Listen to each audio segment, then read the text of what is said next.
আগুনে ঝলসে গুরুতর আহত হয়েছেন বলিউডের জনপ্রিয় অভিনেতা সুরাজ পাঞ্চোলি। শুটিং ফ্লোরে অ্যাকশন দৃশ্যের অভিনয় করার সময় এই দুর্ঘটনার শিকার হন অভিনেতা।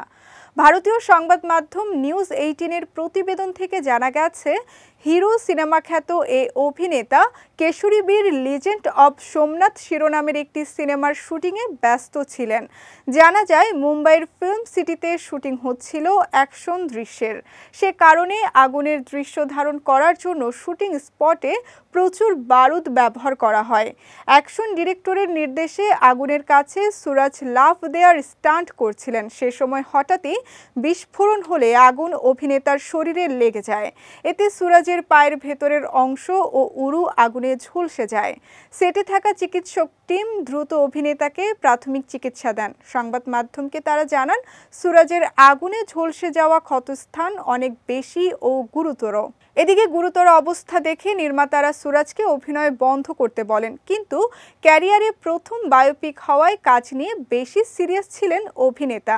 যে কারণে ঝলসে যাওয়া পা নিয়ে সম্পূর্ণ শিডিউলের শুটিং শেষ করেন তিনি।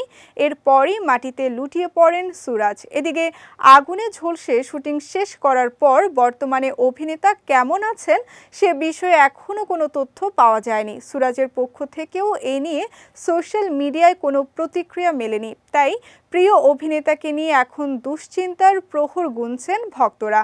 2015 সালে হিরো সিনেমার মাধ্যমে বলিউডে পা রাখেন সুরাজ পাঞ্চোলি। প্রথম সিনেমাতেই দর্শকদের নজরে পড়েন তিনি, কিন্তু এরপর আর সেভাবে দর্শক হৃদয়ে দাগ কাটার মতো কোনো সিনেমা উপহার দিতে পারেননি এই অভিনেতা।